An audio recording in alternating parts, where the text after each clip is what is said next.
We have a quorum, and it's also the designated time. Welcome to PWSC's morning meeting. 2018 to 19, up till the last meeting, we had approved 17 items, and the total approved funding was $83.8 billion, and we now have 5 papers in front of us for discussion, and they are all following up from the last meeting, and the total funding sought is $31.378 billion. And if that is approved, we will have some total of 22 items endorsed, and the total amount will be $115.113.2 billion. And setting aside the computer upgrading funding of $5 billion, the engineering projects will have totaled to $111.124 billion.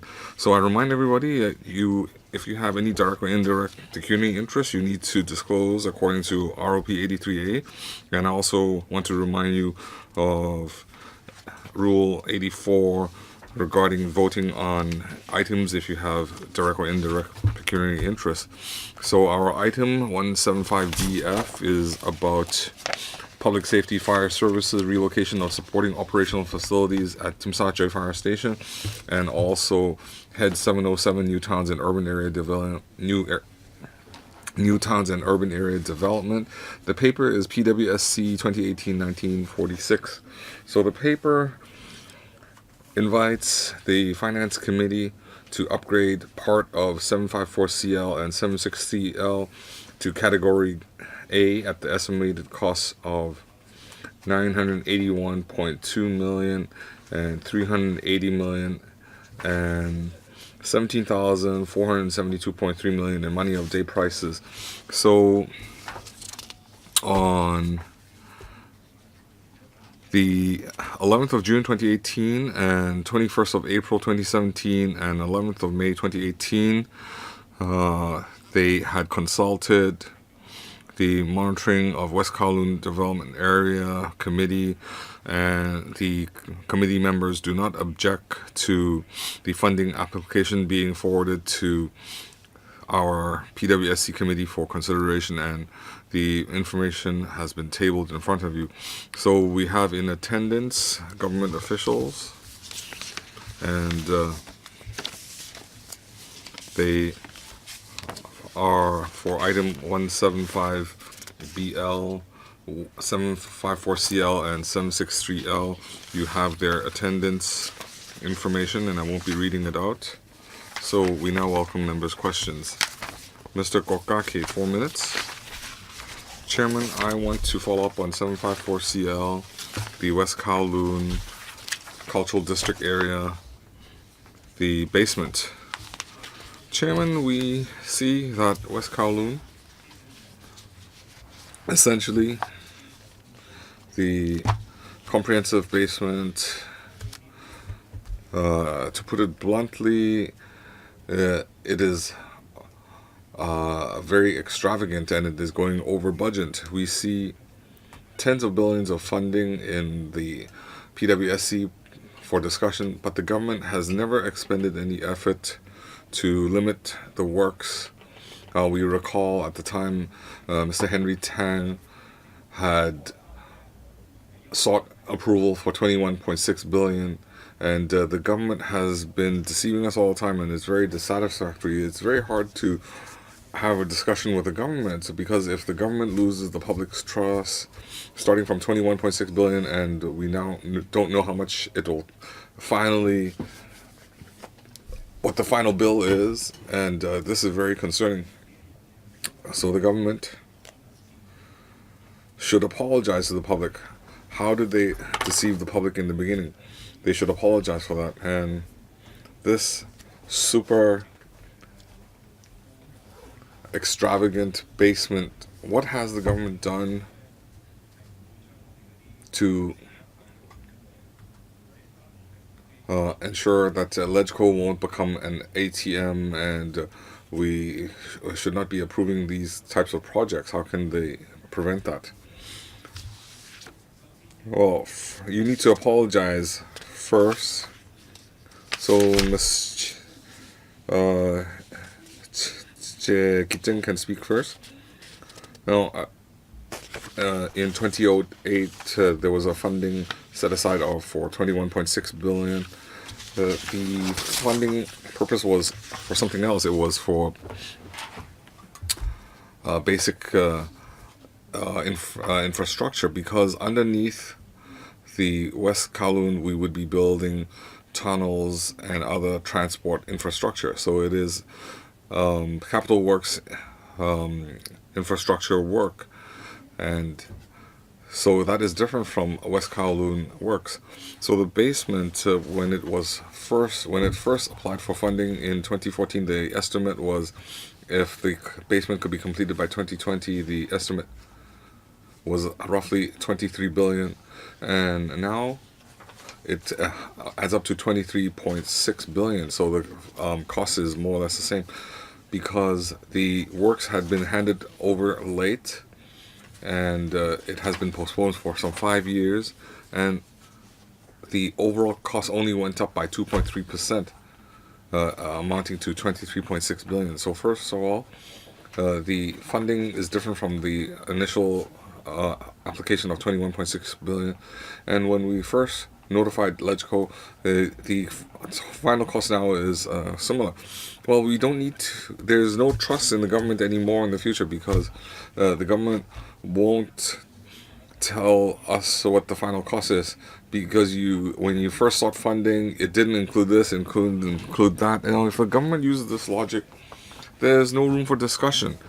All the potential over budget or mega projects that might go over budget, you are only conducting preliminary estimates. Everything is just fooling the public, including the Langtao tomorrow. You don't. Okay, time's up. Mr. Tony Jie. Thank you, Chairman. First of all, 175 BF gives rise to some questions. Now, it has been dragging on, and the public wish the government works to accelerate. Hong Kong has a land shortage, so there's only one level of fire services facilities in the multi-story building, and relocating that for public housing and schools, I think that deserves support. Of course, we need to demolish part of the Tsim fire facilities. So I want to ask the Tsim fire station, why won't it be relocated? And second, there are some non-core facilities that need to be demolished, and the timetable is will be completed by mid-2020. But I see the new building on Dowa Road will only be completed in the third quarter of 2020. So will that affect the fire services? Because there might be some difficulties in matching the demolition and completion date. And it is some 5,600 square meters of area. After it's relocated, what are the plans for the future use? Do you have more information for our consideration? If you build a school, is it going to be a primary school, a high school, a new school, or is it going to accommodate old schools? And another thing,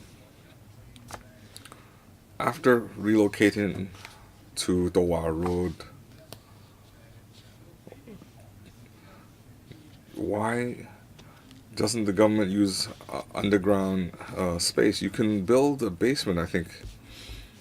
You can use it for storage. Those are my questions. I'd like ASD and FSD respond. Who can take... is it Mr. Terrence Tsung? Well, I want to explain that The fire station is in the area of the West Kowloon Cultural District. So first of all, we will relocate the action support facilities and hand it over to West Kowloon for development. The facilities are support facilities, including engineering and existing clerical warehouse. The demolition arrangements, for example, we now have a storage area for dangerous goods. We will outsource by tender we will need temporary storage, and after the Doha Road facilities are completed, we will resume its operations, and it does not affect fire services support. So will the whole fire station be relocated? Now, Tsim fire station serves an area with high risk. So we're trying to identify a location to relocate. ASD, Miss Winnie Ho.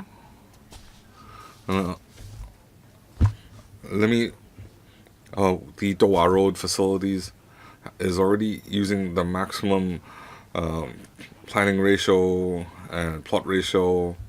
So if you want to build a basement, the site looks large, but more than 50% are drains, and you cannot dig further deeper. And if you continue to dig, if you include vehicle access and the staircases, then it is not cost effective. Mr. Wu Jiwai. Chairman, first of all, I heard and I want to confirm that Tsim fire station, it will continue operations. It will continue to serve the high-risk community. I would like to confirm that. Could you just respond yes or no? Yes, correct. And if you look at the map, the site restrictions, on one side we have a temporary bus stop, and on one corner there's a DSD, Drainage Services Department reserved area. So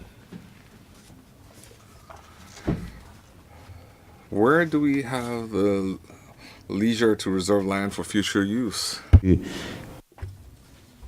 So for the so-called drainage reserve, what kind of concept is that?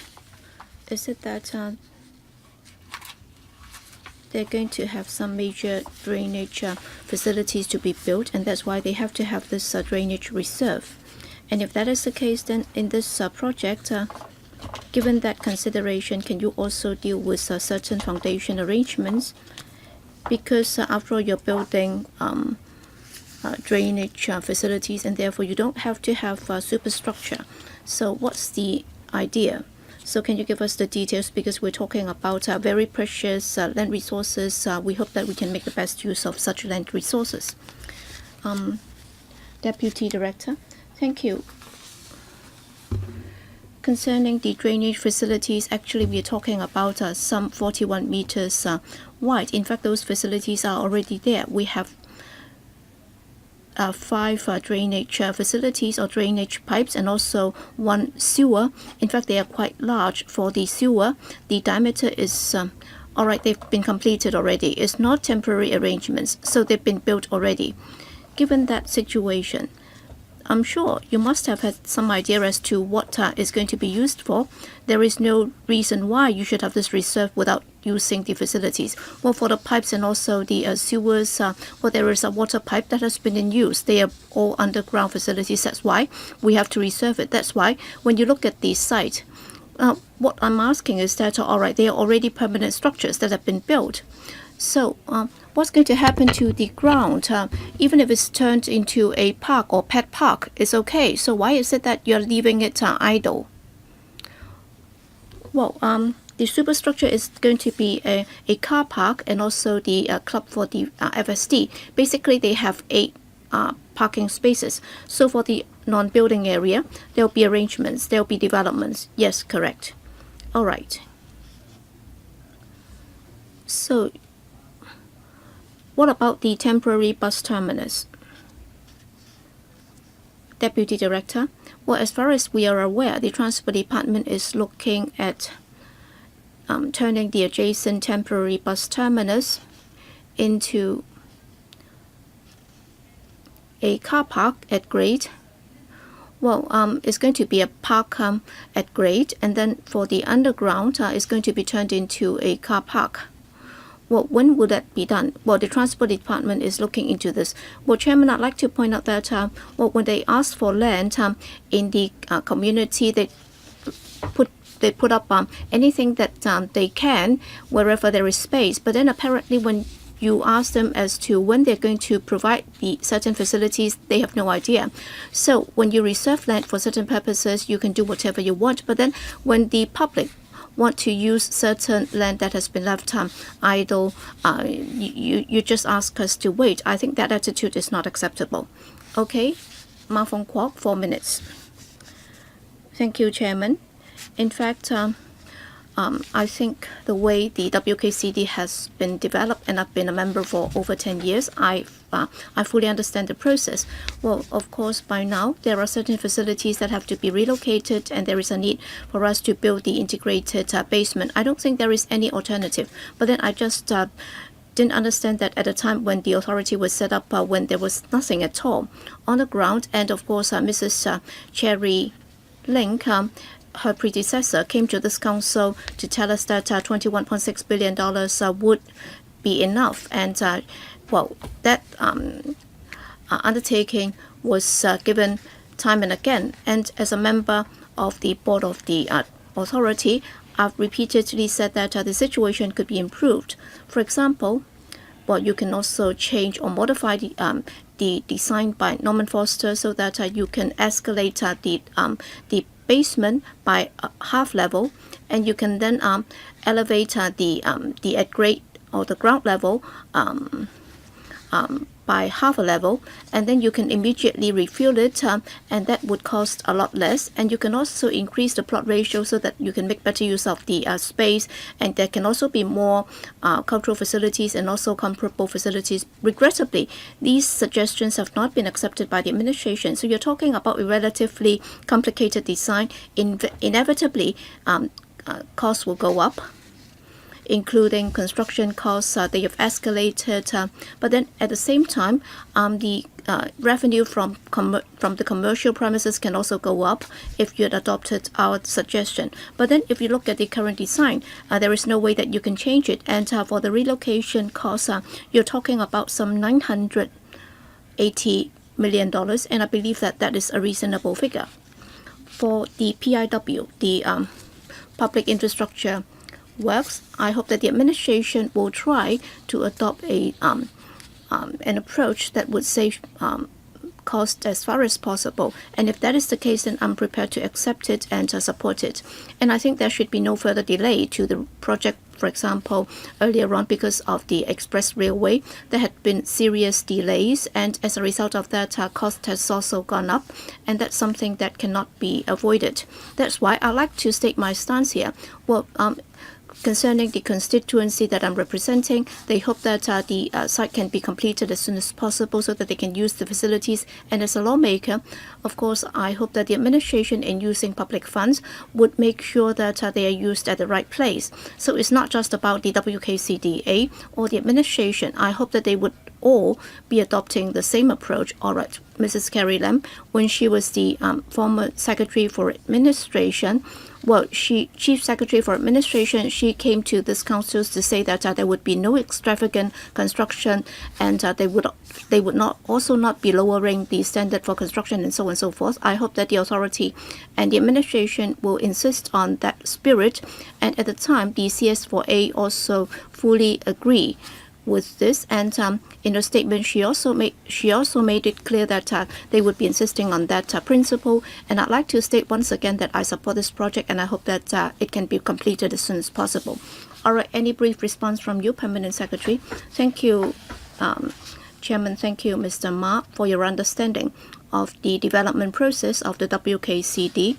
And just now, some members have also said that for the $21.6 billion, well, it was the funding that we got in 2008, but then the design was only finalized in 2013. I hope that you can understand that there was a gap. And also, back in 2014, we also went to the TPB, the Town Planning Board, and we tried to increase the GFA by 15%. So to a certain extent, we fully understand the concern by Mr. Ma and other members, but then basically we cannot change it too significantly because there were 3 public engagement exercises and they supported this design. Thank you. Next, Mr. Gary Fan. All right, this project covers 3 projects, including the fire services complex in Towa Street and also the basement of the WKCD and also the relocation of certain facilities, and altogether you're actually asking for some $17 billion. And first of all, I'd like to say that these 3 projects should not be combined into one, and therefore I hope that for the 175 BF and 57 and 754 CL, they should be separated so that members of the FC would be able to scrutinize them one by one. And before I ask question, the reason why I have to do this, that's because, Chairman, earlier on at the PWSC, when we discussed the issue on Wang Chao, you did not ask us as to whether or not we would be voting separately on those projects, and by the end of the meeting, all of a sudden you brought that up, and as a result, some members missed that opportunity to bring that up, and that's the practice by the chairman. I think is not desirable. That's why I like to make it clear from the outset. Sorry, Mr. Gary Fan. Well, you said that the chairman had not been doing things entirely properly. I think that's not acceptable. You can also check the records because, Chairman, your approach, your practice was not good. You will have to give me back my time because you have to give me 10 seconds more. Because I'd like to focus on 754 CL, that's the pedestrian footbridge, as we knew. Well, the original estimate was $350 million, and you're talking about some $4 million per square meter. That's why we were saying that it's a skyrocket price. That's why subsequently the administration changed the design to a streamlined and no-frill design, and they've been able to reduce it to some $280 million, down by some 30% from the original estimate. And in para 10, you said that if you look at the footbridge, well, the design will be very frugal and simple, and you try to reduce costs as far as possible. In other words, you confirm that the earlier design was not entirely simple and no frill, and to me is very extravagant. And also, what's worse is that the paper did not provide the details on the difference between the 2 designs, and for those who had not been following on this issue, they might not be able to understand the full details. That's why, in order to enhance our quality of scrutinizing government projects, the administration should be giving us the details on the feasibility studies by the consultants on 2 occasions, so that we'd be able to make reference to them, and then we can make our own comparison, and then we'll be able to tell the reasons why there's been this difference in cost. So can the administration provide the details to us? If not, why not? I'd like to defer to Miss Pang from the CEDD to explain. Oh, thank you, Mr. Fan, for your question. In fact, at the joint subcommittee meeting, we already explained the difference between the new and old designs, and also we also spent a long time to discuss with members on the concept of a new design. Can you give us the feasibility studies by the consultants? Well, Mr. Fan, I think the difference is only in the appearance. Well, I think the feasibility studies are not about the appearance of the footbridge, but then it has to do with the cost. Yes, we have also provided papers to this council, and there was a breakdown on the superstructure and also the lower level structure and so on and so forth. And all the details have been given to the Secretariat, and they've also been released to members for consideration. And at the joint subcommittee meeting, we also did a PowerPoint presentation giving you the details on the detailed breakdown of the two designs. In other words, you're not willing to provide us with the details of the two designs, right? Well, I also have to point out that, before the end of the PWSC meeting, the chairman once again reminded members that in approving the items, whether they would like to request that the items be voted separately at the FC meetings. In fact, members will also be doing this on their own initiative. In fact, according to the rules of procedure, they have the right to make such requests. And very often, before the close of meeting, I would also remind members of this. So if you look at our minutes, that's been the long-standing approach. All right, any point of procedure that you'd like to raise, Mr. Gary Fan? I think you've already given the answer yourself. That is, towards the end of the meeting, members can once again bring that up. And according to our practice in the past, and even if we look at the way you chair our meetings, before the end of the scrutiny of an item, you would have to ask members whether or not on that particular item, when it's discussed at the FC, whether or not members would like to have it voted on separately. You said that the chairman was telling lies. You have to retract that statement, because that's the long-standing practice. Because when you said that, it's been recorded verbatim, it's not about the rules of procedure. You're actually making unreasonable remarks about the chairman, and therefore you will have to stop. Next, Lau Kok Fan, 4 minutes. Chairman, I'll have to be fair to you first.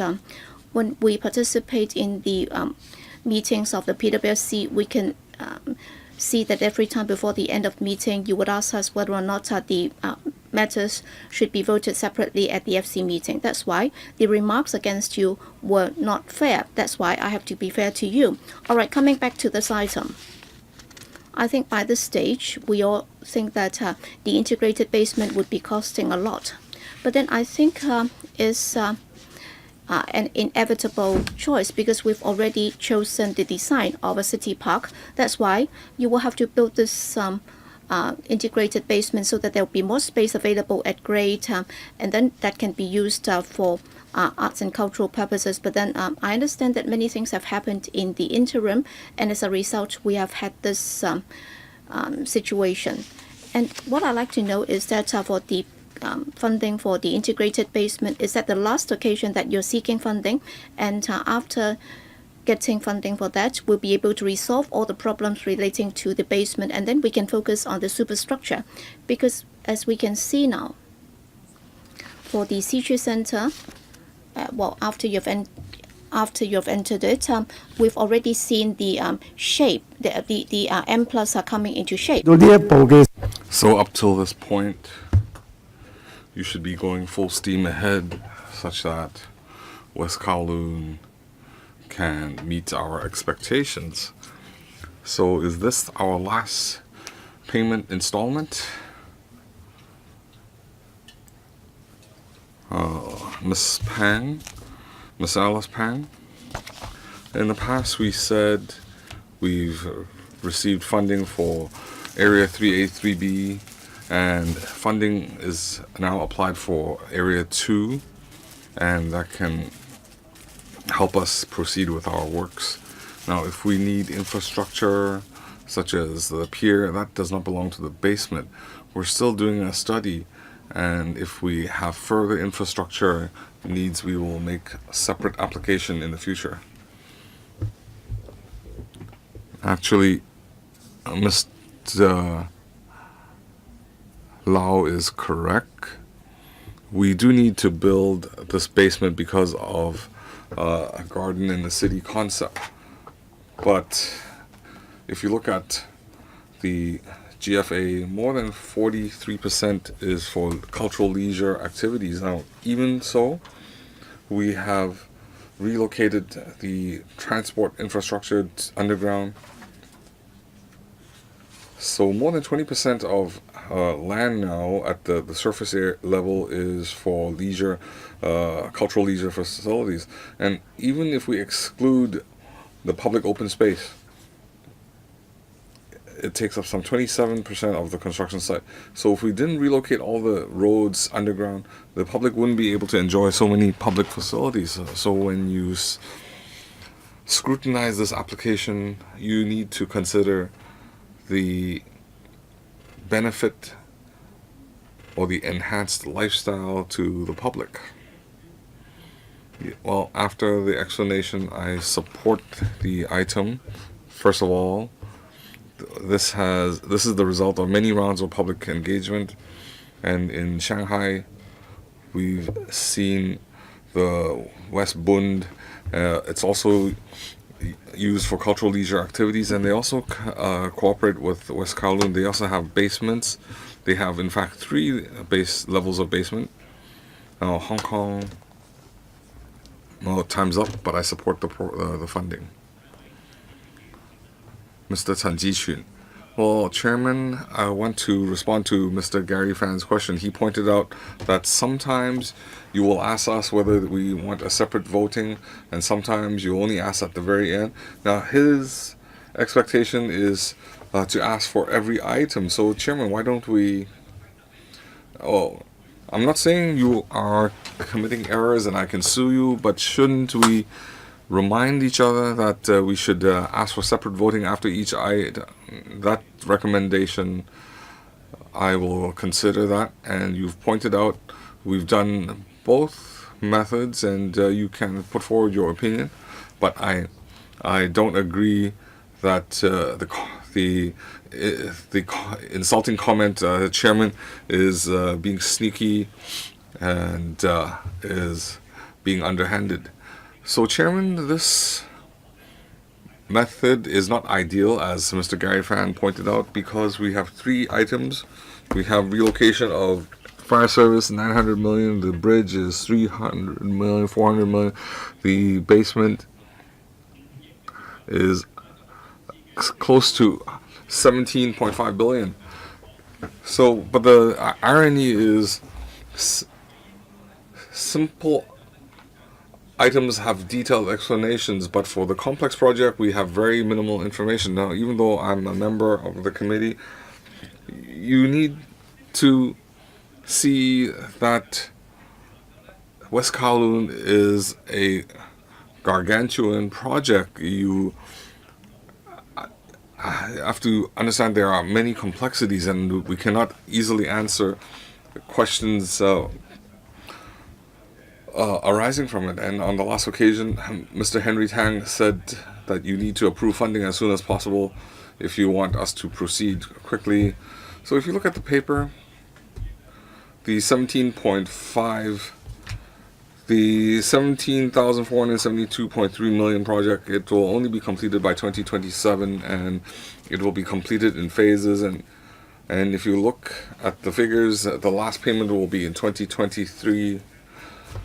Could you explain the progress, and what about the main project that we delegated to West Kowloon Authority? Now, you say you will start the works in the middle of the year, but I'm not sure if you can start before summer recess. So what is the interaction between the different projects? Phase 2 basement works, if it doesn't start, it will affect the structures above it, such as the Grand Theater and so on. So regarding the complexity of the projects, I would like to defer to Ms. Alice Pang. Thank you, Chairman. In our paper, in paragraphs 4 and 5, we have explained the urgency for building the basement because it has to tie in with the superstructures, the structures at ground level. We also have hotel office facilities, and we need to build the roads, and we have to form the site. And we have emphasized that the site is very large. It is roughly the size of 10 soccer pitches. So we need to give the contractor sufficient time. So that's why after we get the funding, we need to do the concrete works and so on.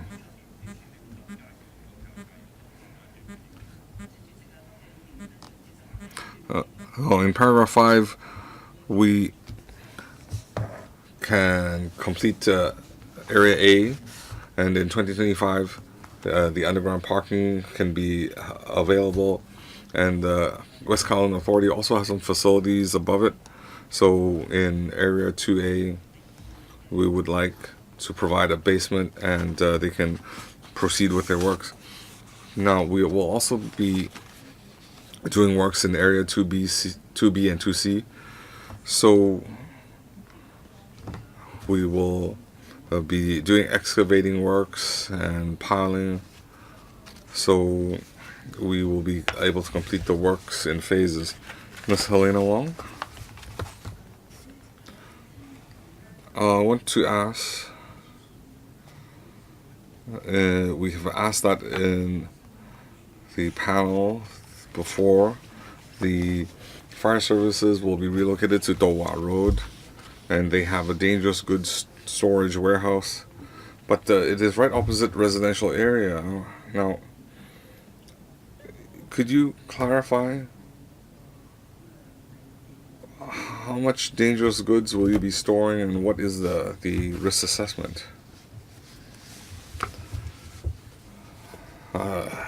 I'd like to defer to fire services. Thank you, Chairman. The dangerous goods warehouse, it is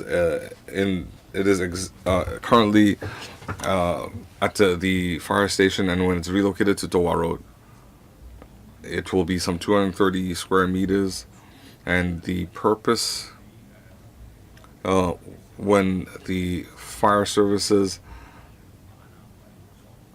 undertakes its functions, we need some samples for as court evidence, and we will ensure that the warehouse, the fire installations, and other requirements comply with the law. We will ensure that it is sufficiently remote from residential area. But then you also have a CLP substation. Have you assessed that risk? Thank you for the follow-up. When we undertake the design and risk assessment, we have also taken into account the CLP power substation and the temporary bus stop distance. So we can confirm that there is a safe distance. So in other words, you won't be storing large amounts of dangerous goods. You just have some samples for court evidence. You're not going to store large amounts of dangerous goods. It is mostly to store samples, and in our law enforcement duties, we will we might confiscate small amounts of dangerous goods. Well, in Annex 1, there is a map of the construction site, and on the right hand side in Linchang Road, the site there, what are the plans for that area? Does the government have any idea? ASD? Ms. Hong Yin. Now, according to information from Transport Department. Transport Department is going to develop a park on top, and they will have a car park at the basement level. So there's a park on top, and there's an underground parking. Yes, correct. So has the Transport Department assessed whether they need underground parking? Is it for commercial vehicles or private vehicles, and is it for the elements users, or is it a substitute for demolition of the Yamate car park? As the legislator said, the Yamate car park will be demolished, and we need to consider where to accommodate the vehicles. So this is undergoing consultation. It's not confirmed, right? Yes. Next, Mr. Holden Chow. Thank you, Chairman. Well, first of all, on the footbridge, the earliest proposal, we felt that it was expensive. The bill was $400 million, and that gave us sticker shock. And you've heard our objections, and you've come up with a new design. And we see the new arrangement it has come down by 30%, and so you have met us part of the way, and we'd like you to save money and also do the job. That's the first point. The second issue regarding West Kowloon basement, I see in the paper the basement, the integrated basement is in Area 2, and according to the diagrams, you have offices, hotels, the music facility, and so on. Now, you need the basement to be completed first before you can build on top.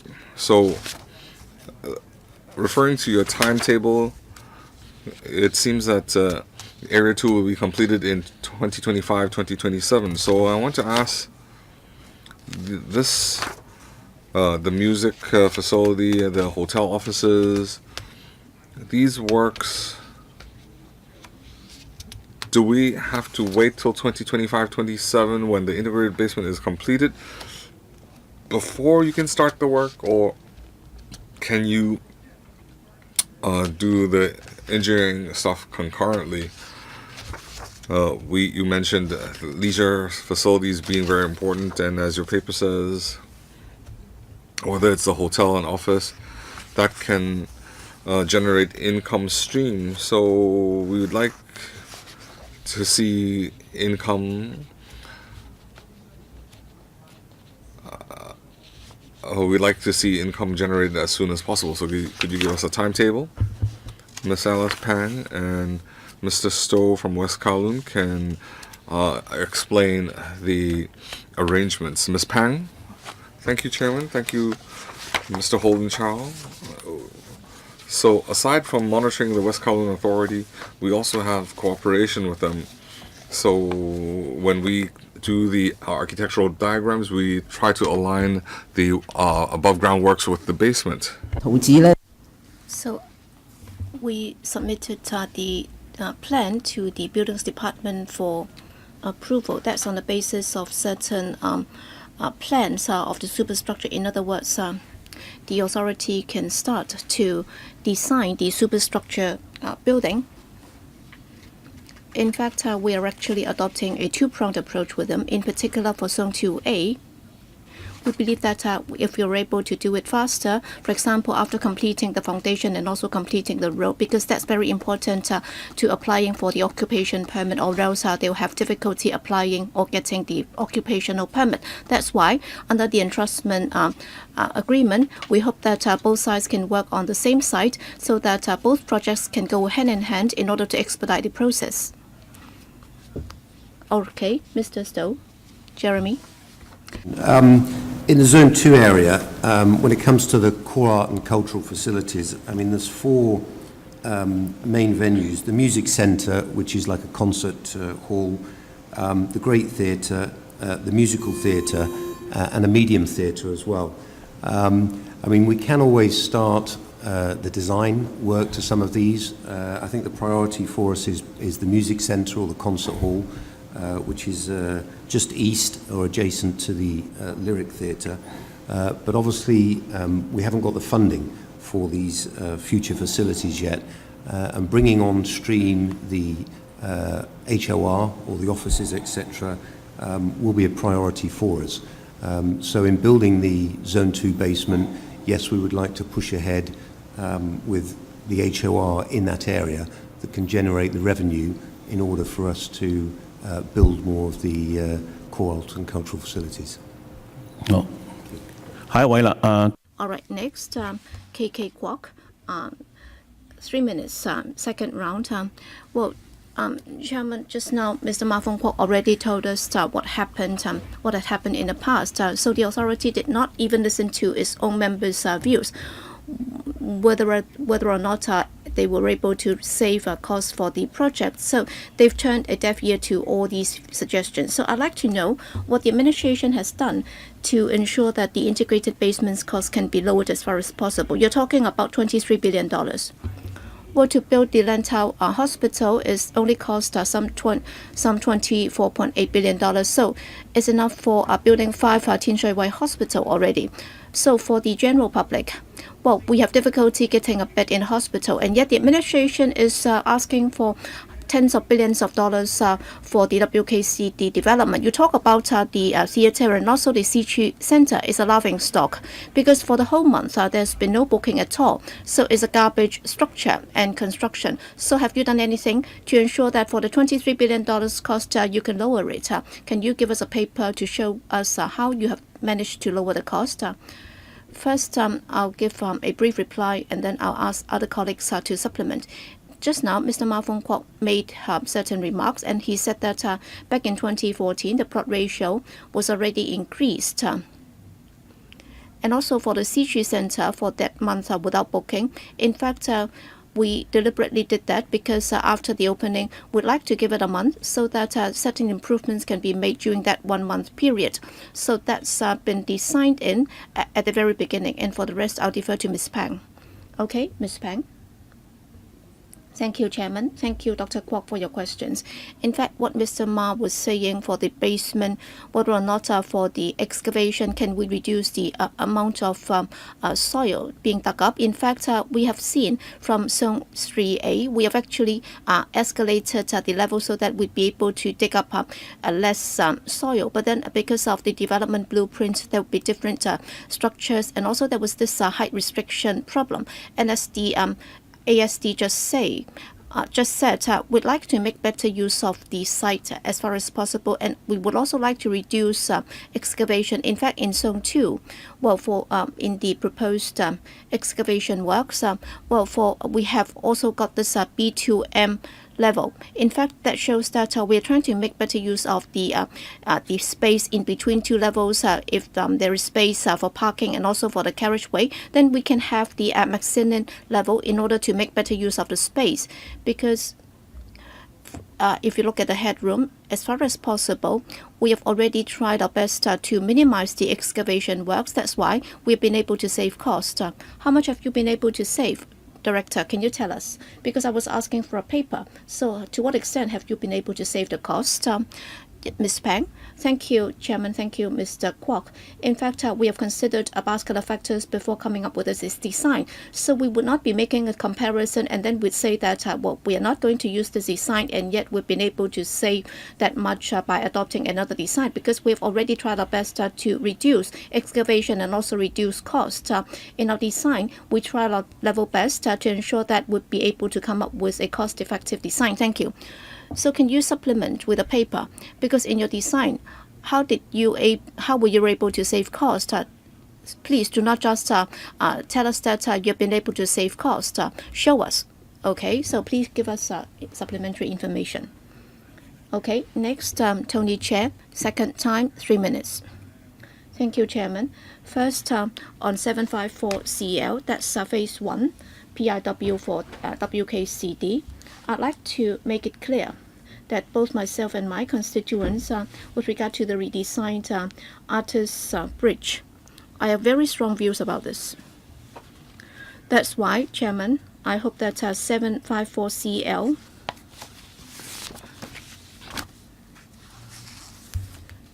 should be taken out from the two other projects so that we can vote on it separately. Yes, when we vote, we can also separate the three items in voting. Thank you. Great. Well, as I just said, well, after 10 odd years of dispute and controversy, this very precious piece of land has been designated as the WKCD, and a lot of money has been spent. We're talking about tens of billions of dollars for infrastructure and also for the cultural district's development. I already said that we should have spent a bit more so that we can come up with a bridge with artistic characteristics, and it could also be turned into a landmark, and it can also tie in with the special characteristics of the cultural district. And of course, I'm not suggesting that we should spend as much as possible. Of course, we should only spend what is needed. Well, for the original design of the Artist Bridge, is the original design a good one? Well, different people are entitled to different views. But then, if you look at the latest design of the footbridge, yes, according to the paper, is simplistic and is very nice. But then I think is actually very ugly and it's not nice looking. And I don't think it's going to match with the entire cultural district. And of course, for different designs, they can affect the cost. But then the current comparison is that you've been able to save 30%. And if you just put the blame on the design, I think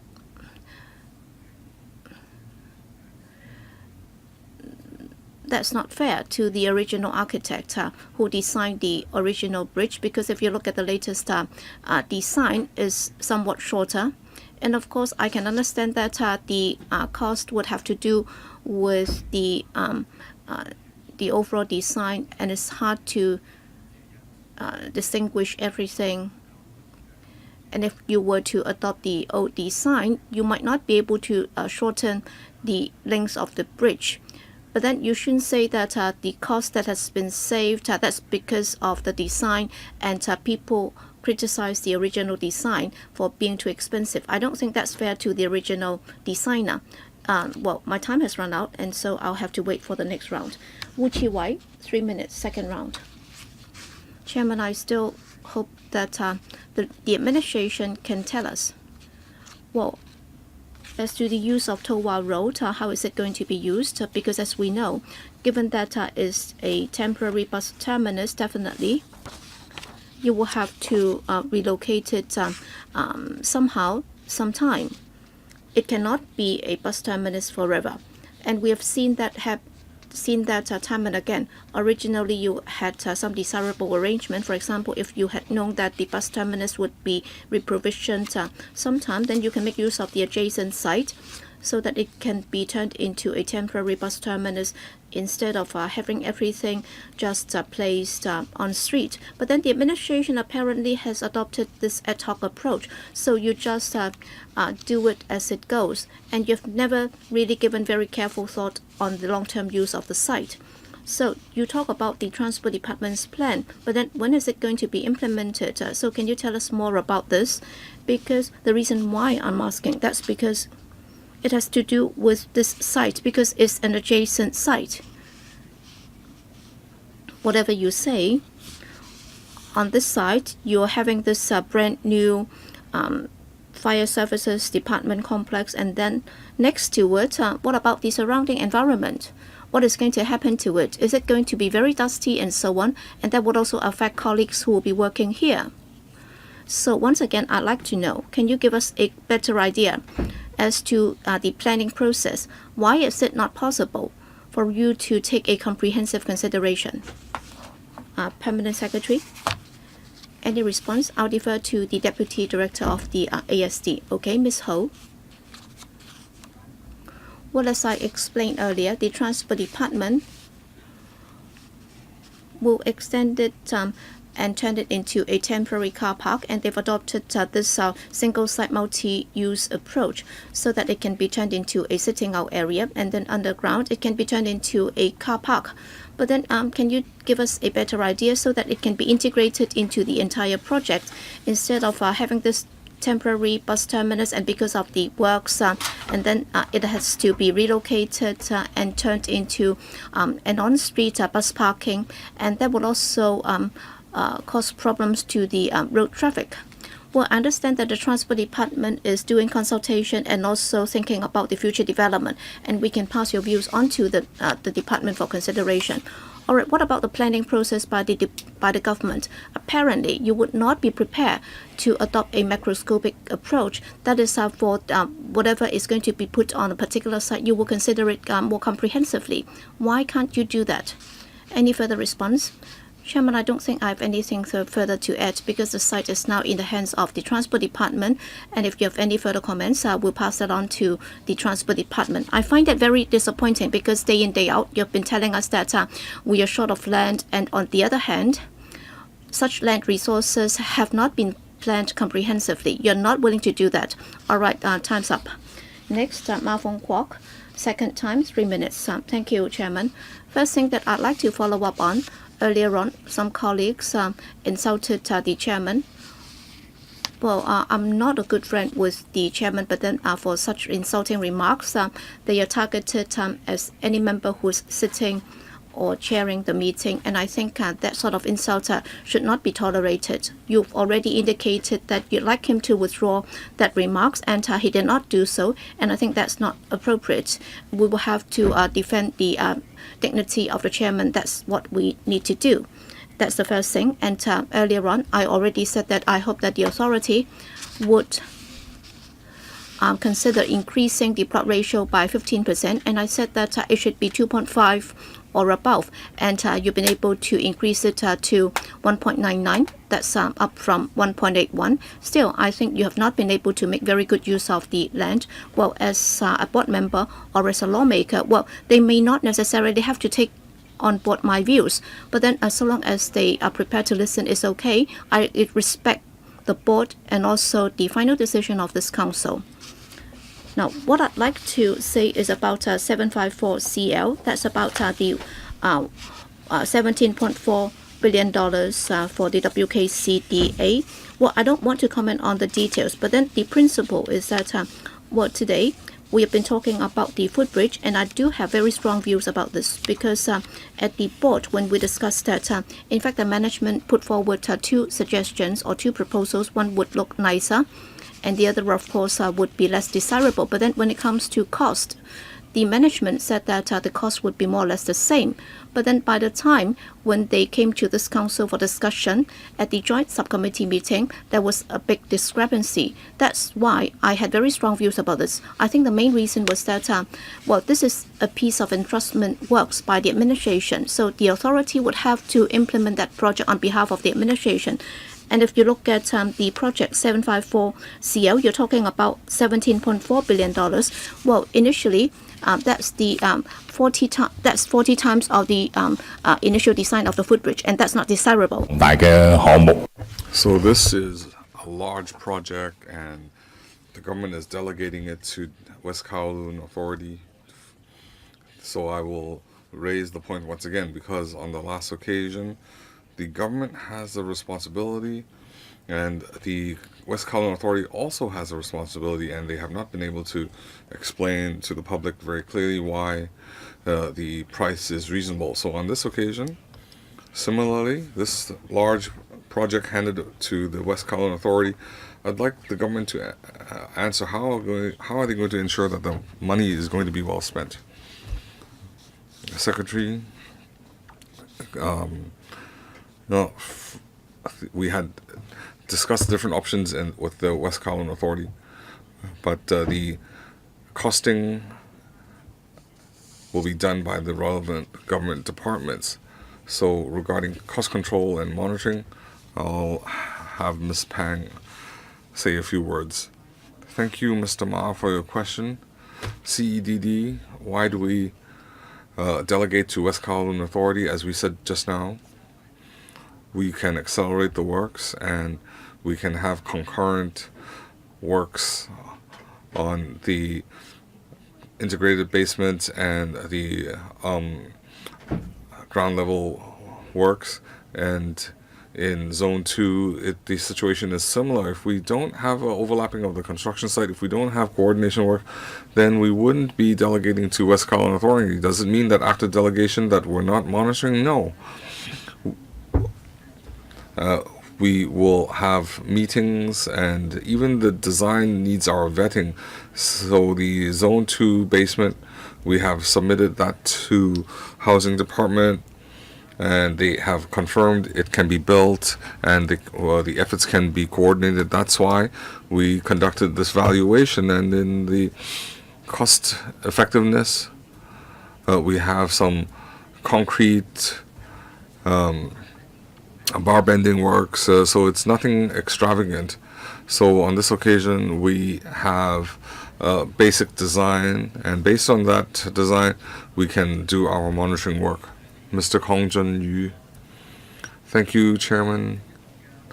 In a separate panel relating to the monitoring of West Kowloon, I had raised my concern that the West Kowloon Authority, they forecast that their deficit will reach 3.1 billion, and Mr. Henry Tang responded that it will depend on the basement works, and we're discussing this in PWSC today. I am a little bit worried that we cannot deal with our immediate crises. So we're talking about the basement here today, and then works above they will be building hotels and offices, and that will generate income stream. But looking at the document, I'm afraid that you're going to go over budget again, and it's going to be late. So can you pledge that it won't be late and that you won't go over budget? So you need to assure us first, the basement, how will it coordinate? You're now bleeding money. How can it contribute to West Kowloon development? So first of all, in the enhanced financial arrangement, by 2023, West Kowloon will have to come up with a financing option. The 23 billion only covers Phase 1, Phase 2 leisure cultural facilities, and in Phase 3, they would have hotels, offices, and that revenue can be used to cover the facilities in Phase 1, because we know operation of these large projects, it's very rare to break even. So that's why Mr. Henry Tang wants Phase 2 to be completed as soon as possible. Well, I'm afraid of a stillbirth. We now have a one-off funding application for 26 billion to run Phase 1, Phase 2, and Phase 3 is still a mirage. And right now we have to scrutinize the basement works funding application. So have you considered your whole plan?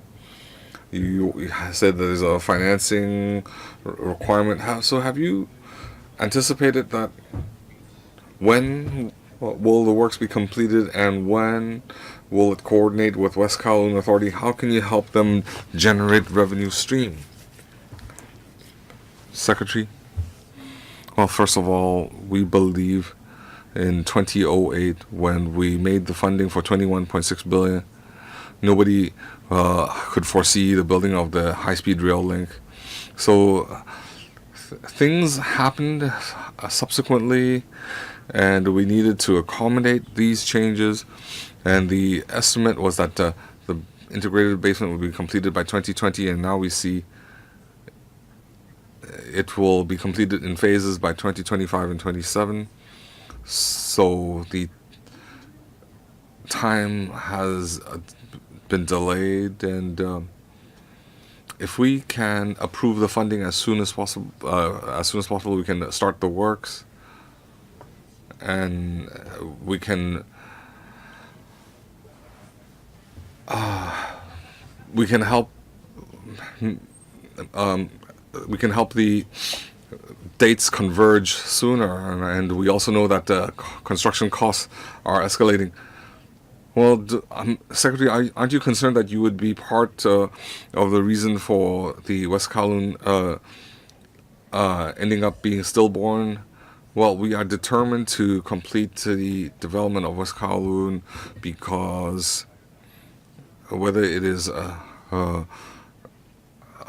regarding the image of Hong Kong, the arts and cultural scene, our public's expectations. We want to build Hong Kong into an arts hub in Asia. Well, Mr. Kwong has expressed his concern, so that means he does. I should ask whether at heart he is supporting the project. Chairman, you shouldn't speculate. Now, Mr. Jeremy Tam, the so-called construction waste, you are depositing it at the public waste disposal centers. So not just this item, all items that are we now know that the airport doesn't have enough sand, and one type of material they need is this construction waste. So rather than depositing this in Zhongguan or whatever, and then having it shipped again to the airport, so at this stage, not just for this item, we also have other projects that are ongoing. Can you just deposit it directly at the airport construction site? Thank you, Chairman. Thank you, Mr. Tan. We are also very concerned about the use of these precious resources. Now, we have to consider whether West Kowloon needs this material. We have parks and other needs, so we have to consider our own construction works, and we have to coordinate with our existing works. So we would want our material to be recycled, so as we say in paragraph 20, we would like to take the inert construction waste to other concurrent projects. So we have some material that has been sent to the third runway or other reclamation projects. So we are doing coordination work. We want to fully utilize our resources. So you are doing that. Some of the material is sent directly to the third runway, again, rather than the public waste disposal. Yes, we are already doing, Area 3B is doing that work. Follow-up question? Second question. Relocating the fire services to Kowloon Bay, that is phase 2 development. So I want to ask, when you demolish the fire station,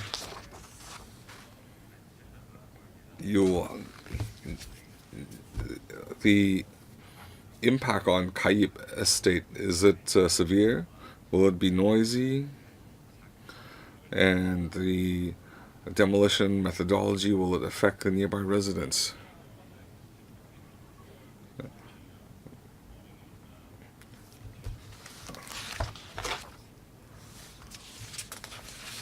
Ms. Ho?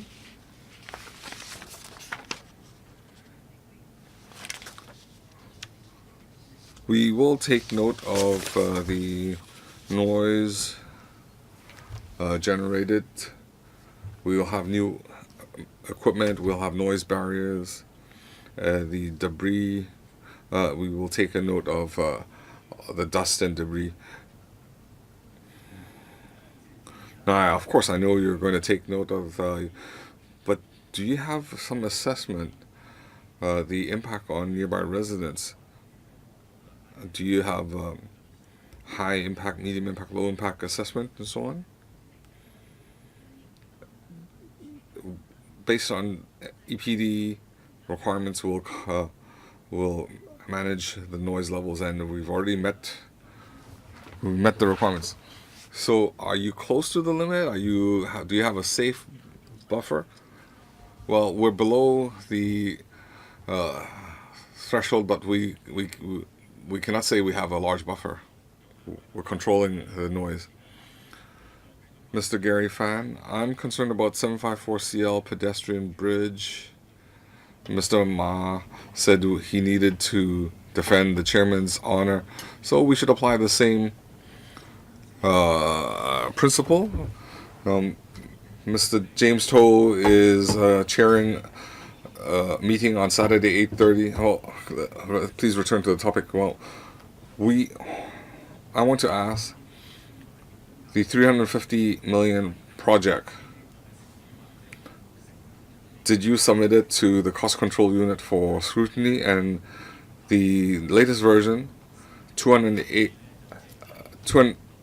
million, it has been modified, it has been vetted, and it is more cost effective? Or is it the case that the 350 million versus the 280 million, both have not been scrutinized by the cost control unit, and if not, why? Ms. Pang?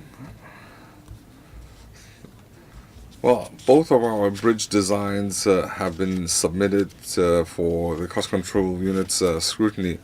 So you need to understand that different people will have different views. Some people want a simple design to save money.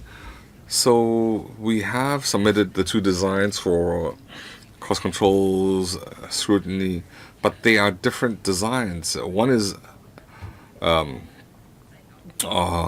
simple, and one and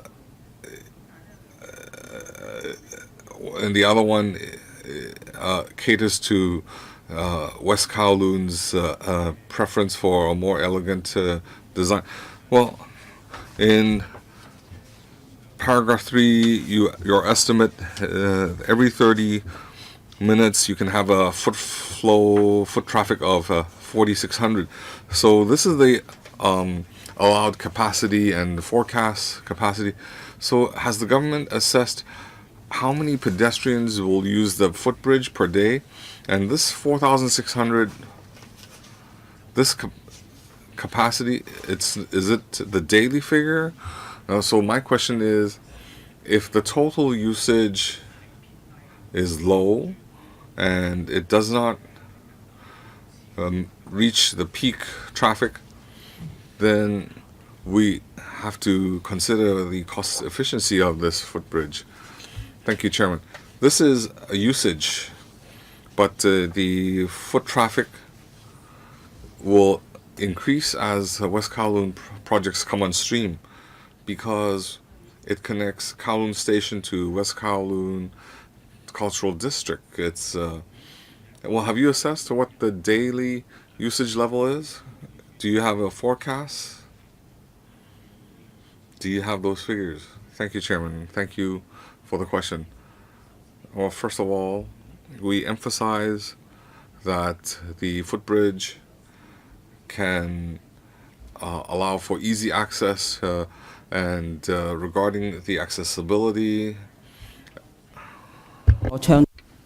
And that would also improve the overall accessibility to the WKCD. And also when we did this projection, in fact, there was also this simulation for different venues and at different times when certain performances have ended, how many people will be making use of the footbridge. So that's the model that they've adopted in doing the simulation, so that as soon as the performance has ended, they'd like to disperse the crowd as soon as possible, and then they'll be able to go to their destination. And we hope that by 2023, the pedestrian flow can also be taken on board by the footbridge. Well, once again, I'd like to say this. That is, there was a member who suggested that after approving a particular project, the chairman should immediately ask whether members would like to have it separately voted on at the FC. And as pointed out by another member, in fact, we sometimes did that as soon as we finished the discussion on a particular item, or we would do it at the end of the meeting. In fact, even if we did not indicate right away that certain items upon its approval by this subcommittee, we could also vote on it separately at the FC. They can always bring it up at the FC meeting. So that has been the long-standing practice. You might have forgotten certain practices of the subcommittee. That's why, with regard to the dispute that we had today, I've adopted a relatively lenient attitude, and I hope that members will also be more careful about their remarks. Helena Wong, 3 minutes, second time. Well, Chairman, I hope that the 3 projects can be voted on separately at the FC, because we've been asking questions on the fire station. I still haven't got time to ask about the basement and also the footbridge. Well, you can make that request after we have voted on the item. Well, let me make it clear up front. That's my request. Okay, let me continue with my questions on the fire services complex. I understand that for the operations wing, they're not going to relocate, and it's just the club and also the other facilities that will be relocated. Why? Is it that, well, for the operations wing, they're not going to relocate? That's because they have to be able to go out as soon as possible in order to do fire extinguishing work. Is that the case? Who is going to answer the question? Yes, Mr. Zhang. Mr. Terence Zhang. Yes, thank you for your question. In fact, in the overall arrangement, what we'd like to do now is that within the WKCD, we'd like to identify a suitable location to reprovision the existing Canton Road fire station. But then we haven't been able to identify a suitable site.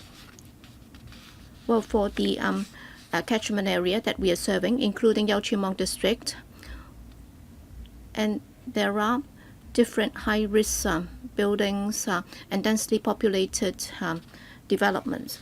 And therefore, we have to identify a suitable site before we can reprovision the fire station. Well, the current operational yardstick is that the response time should be no more than 4 minutes from the time we receive the call. We have to arrive at the scene within 6 minutes, and therefore you have not been able to identify a suitable site. That's why you're not going to reprovision it yet. So you will wait until after you have identified a suitable site. Is that the case? Well, provided that we are able to identify a suitable site, then we are more than happy to time with the development of the WKCD. But then the condition is that we have to identify a suitable site, or else we would not make any move. I can understand it. What I'd like to know is, all right, I can understand why you're not moving, but then what about the support facilities, in particular the facility at Towa Road? So how many traffic flow will be what is the estimated increase in traffic flow? Because it's like an isolated island, and one of the exits would be at the junction of Towa Road, and then it's a very narrow junction, and Route 3 would also be going into Jordan Road, and Jordan Road will also have to make a turn before it can go back onto this. And of course, there is a car park near a residential development, and they'll have to make a left turn into Jordan Road. So you've already used up your 3 minutes. So, Chairman, well, for this particular new project, for the reprovisioning of the FSD, so if it would cause congestion on Jordan Road, there would be problems. So what is your response? Please be precise. Well, we have done an assessment, so there will not be many vehicles going into that particular building. All right, 4 minutes, Elvin Young. Well, on the footbridge, I have several questions. Well, at the HA panel, concerns were expressed. And at the panel, there was objection against the footbridge. That's why the administration has now decided to change the design. If initially, when they went to the panel, the bridge was 18 meters longer and now it's shorter. So can you further shorten it? So this is a logical question because initially you must have been very confident. You thought that is necessary. That's why you presented the project to us. But then after the criticism leveled against you, you've been able to reduce the length. So is there any further room for further shortening? That's because we expressed very serious concerns, and that's why you've been able to reduce the length by several meters. And now will you be able to further shorten it? Okay, Ms. Pang.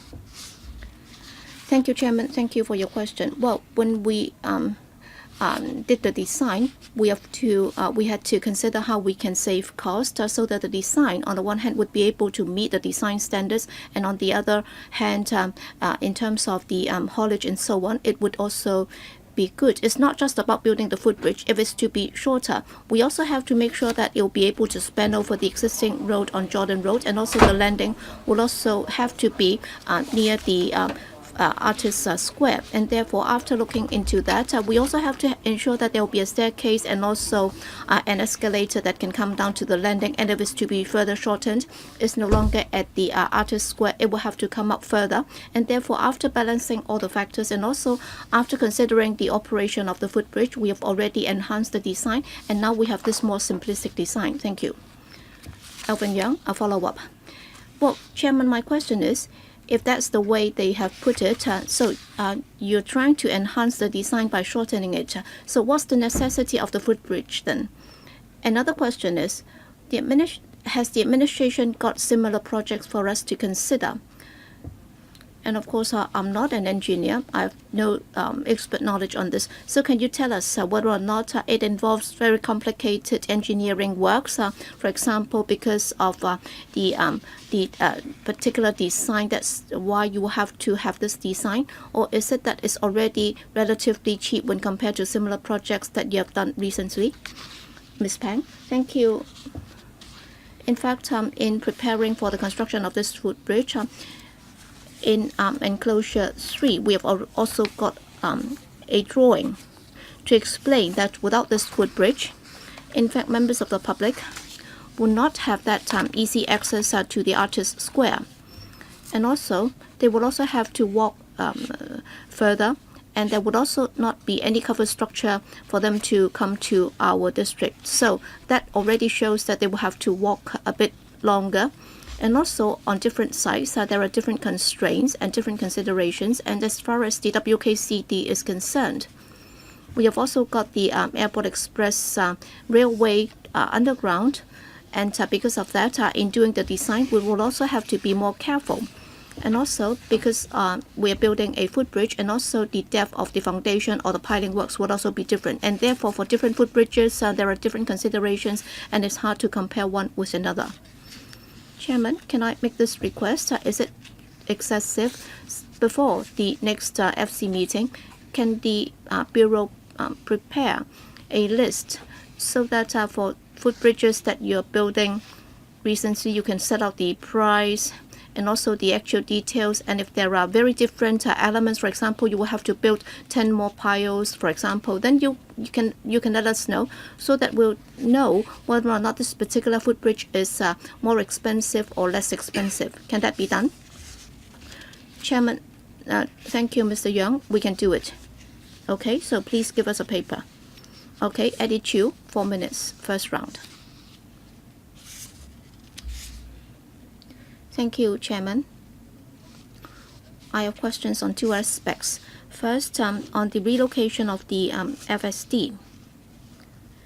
Back in 2018, in June, at the Joint Subcommittee meeting of the WKCD, in fact, the presentation was a lot clearer than what we have today, because we look at the relocation of the FSD, and there would be 3 stages. And when I did the comparison, when I looked at the present proposal of having some $900 million for the new complex, so that would deal with phases 1 and 2, and then for phase 3, that's the core building of the FSD, because you have not been able to identify a suitable site. You have no idea as to when it's going to be built. So my question for the FSD is this. Concerning the planning of the WKCD, it has taken many years, and at the TPB, when the entire FSD has been turned into part of the WKCD, it has been done a number of years ago. So, when did you get that instruction that you will have to identify a new site to ensure that the response time of 6 minutes can still be met? And for other departments, well, I find it strange because for this particular project, supposedly is under the HAB, and then is it that the HAB will just leave it to the FSD for so many years without really considering it together with you? And also, originally you hope that the site can be turned into HOR, and you'd like to make money out of it in order to make up for the shortfall that you had in the funding of the development. And Mr. Kwong Chun, you was very concerned about this. And on the one hand, you have not been able to identify a site for the FSD, and on the other, you are trying to develop HOR in order to generate some revenue. So, would it give rise to some financial risks if you've not been able to really reprovision the FSD? Can I defer to the FSD first, Mr. Zhang? Thank you, Chairman. Well, in the design stage of the WKCD, we were aware of the fact that the location of the Tsim Sha Tsui FSD would become part of it, and since then we've been working very closely with different stakeholders, and we've been looking at different locations to see whether we can identify a site for the reprovisioning of the FSD. And as I just said, the existing FSD has a catchment area which comprises different risky areas.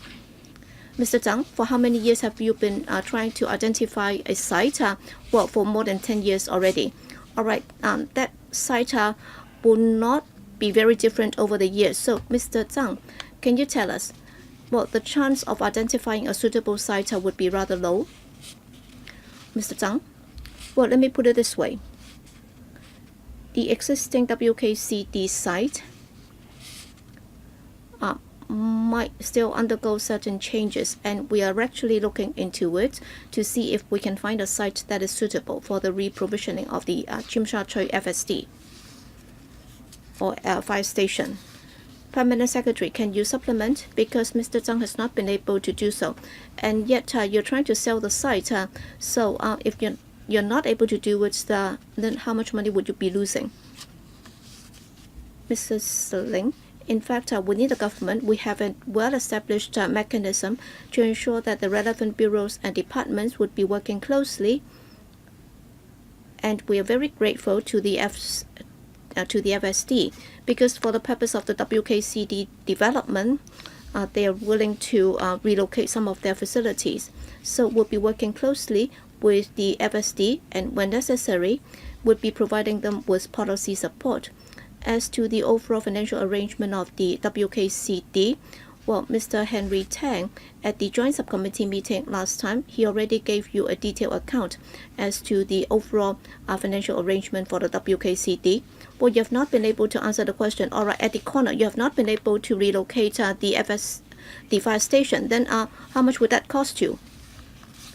Dr. Chang Chong Tai, 4 minutes. All right, the standard is very low. I don't think she has answered the question at all. Okay, you can press the button again if you want to ask further questions. Yes, Dr. Chang Chong Tai. In the paper, there's a 17.4 billion project, the integrated basement. We don't see how the basement can be a highlight or a landmark of 2A, 2B, 2C. So we heard a response that the site is equivalent to some 10 soccer pitches. Could you tell us, could you give us more details? We're talking about one level, the area in one level. So we have 3 levels, so that means there are 30 soccer pitches worth of area there. But we only have 2 diagrams, and it looks like it was drawn with Microsoft Word. So if the basement has an area of 30 soccer pitches, how is it related to a leisure cultural facility, or is it just going to be a shopping mall? Well, you could refer to Annex 3, Enclosure 1. You can see we have different leisure cultural facilities being highlighted there. We have the music theater, the lyric theater, and we also have hotel, office, residential, the hall facilities, and in area 2A we have a medium theater and other facilities. So each level in our enclosure 3, we have very detailed description. We have an area in orange, and we also have embarkment, disembarkment facilities, different performance venues, the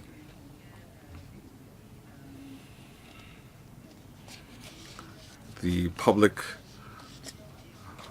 escalator areas, and also vehicle parking space. Well, this integrated basement, it's 30 soccer pitches, and we see you cannot just rely on enclosure 2 to Annex 3. We cannot fathom the full scale of the project. Oh, of course, it's also totaling 17.4 billion. You can't rely on a simple explanation. Well, we have mentioned that the basement, these are some basic infrastructure works. In paragraph 9, we have site formation, the underground roads. So it's similar to underground car parks. It's just that we have a road in the basement. Well, my constructive criticism is that this should be an arts cultural area. It should not. You should not have some plain white plaster in a car park. Well, don't we have facilities on top of it that would highlight its arts and cultural characteristics? Now, he's asking a specific design question. Now, thank you for the follow-up. The design we adopted is in light of Foster's design. So when the public, when they park in the car park, they can enter the escalator area, and they can reach our public area. So they shouldn't be spending a lot of time in the basement. So we won't have specific or special designs. Mr. Tan Ji-chun. Well, the question I raised just now is similar to Mr. Jiang Chongtai. When somebody seeks 17.4 billion funding, you ask them whether there's a design. They say there's no design. That gives rise to some concern. And we only have the cross-section diagram, and we also have simple diagrams. Don't we have artist's impression? I think it's very reasonable to ask that question, but you say no. It's just a car park, you say. Well, there should be some design features, and you're saying no. It's your decision. So I want to ask, in the cross-section diagram, they call it underground 1, underground 2. They call it mezzanine, and also on expenditure. In Annex 3, the annual expenditure is 64 million. Is that during the construction period, the recurrent expenditure, or is it when works are completed, the annual expenditure and the daily operation in the future? Will the government be footing the bill, or will West Kowloon be responsible? And if we have commercial operations, do the tenants have to pay management fees and so on? I want to talk about the basement, why the diagrams are appropriate. You need to understand it's a big hole in the ground, and it has to support the superstructure. It has to support the public recreation facilities, and we also need to provide some public facilities, the roads, a cargo disembarking area, a public lobby, and so on. So it's not like a typical building. Of course, we have to support superstructure at the ground level, and we also need to have facilities that would be at ground level. Well, even so, you still have to give us an artist's impression and some design diagrams, and you're just saying, no, that's it. You won't cater to my request. You won't provide an artist's impression. Please continue. Well, just now Ms. Pang referred to the pink diagram. That is related to the road facilities.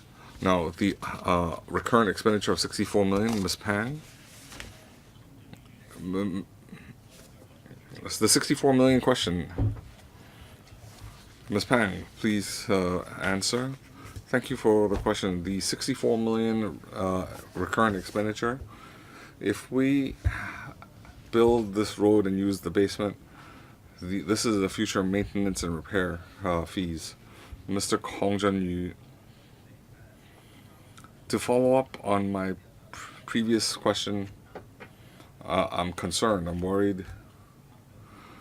The public will raise this question. The 21.6 one-off funding, and now the latest estimate is different, and they say when we ask them how's the basement proceeding, if that's not completed, it will affect the HOR facilities, the music facilities, the theater, and so on. Well, I didn't hear clearly that there won't be project delays and you won't go over budget. So assuming your basement is successful, you can build stuff on top and you can make money. So I'm not sure if I read or if I made any omissions. The music, the hotel, the profits, can it subsidize the 17 billion cost? So we've not only dug a hole for you, you should also tell us that this is not going to be a bottomless pit. You should give us some blueprint, and as Mr. Tan Jishun says, you cannot assure us, and we have to extract information out of you by way of complex questions. Let me answer. The superstructure, property development, it will be conducted by build, operate, transfer.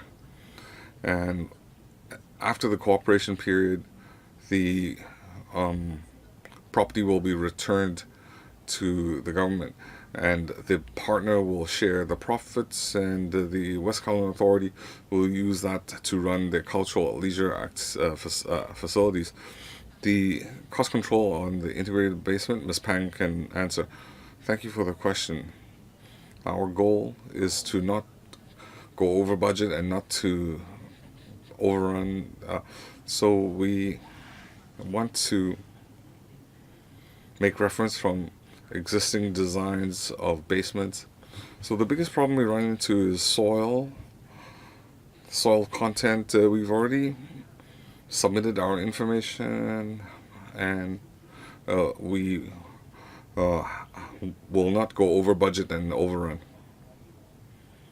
So I hope you don't go over budget and you won't run late.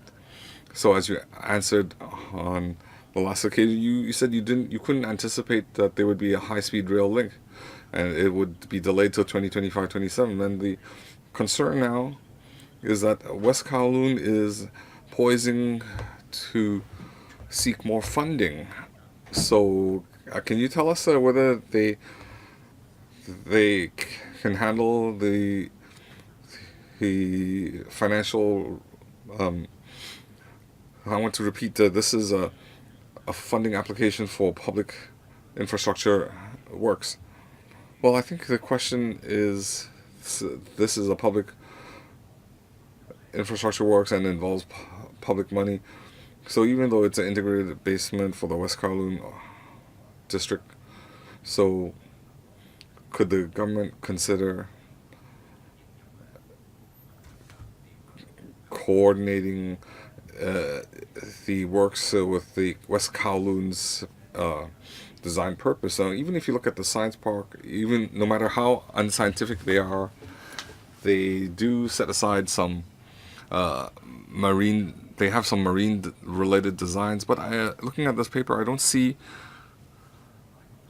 You're building 10 soccer pitches at the cost of 17.4 billion. How is that coordinating with West Kowloon district? So could the government departments?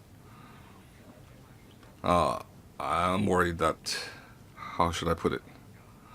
It's going to be so simplistic, a simplistic arts center. The second question is about construction quality monitoring. We know it's a government project, but looking at the West Kowloon district area, the CEDD,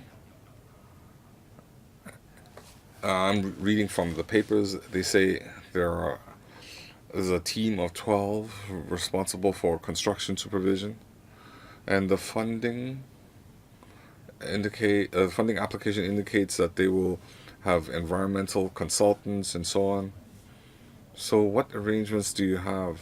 Because it relates to BOT, and if there are any construction quality issues, it will affect the public-private partnership. Ms. Pan, thank you. Regarding the basement design,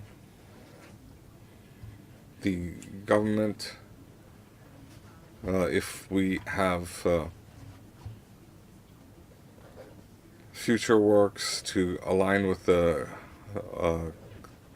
cultural district, we're all ears. Regarding supervision, according to our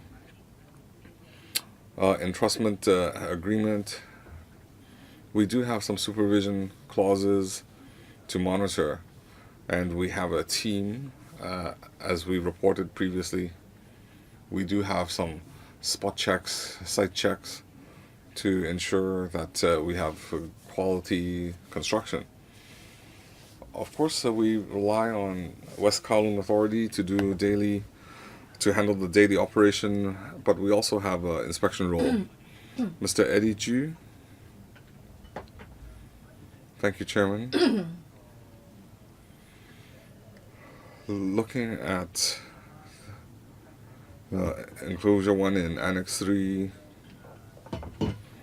it has a diagram, and I only noticed today, since we're talking about the relocation of the fire services, to the fire station, the Tsui Center, the southern part, there isn't any basement subdivision. They have a 2A area. And then for the underground carriageway, that will move from Medium Theatre 1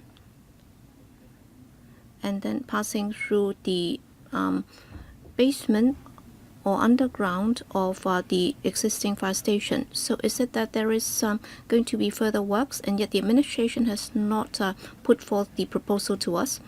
Ms. Pang, thank you for your question. In fact, if you look at the paper, there is no basement at all. You're referring to the site behind the CG Center. In fact, there might be an underground passageway, but then within the WKCDA is still planning about this. It's not included as part of the integrated basement. Thank you. Eddie Chu. All right, it's going to be an underground carriageway, and yet there is no basement. So what kind of concept is that? Okay, I can understand that you can have an underground passageway. You will have to dig up something from the ground, but then it's not part and parcel. It's not part of the basement. Well, it's a works project, and you will have to carry that out.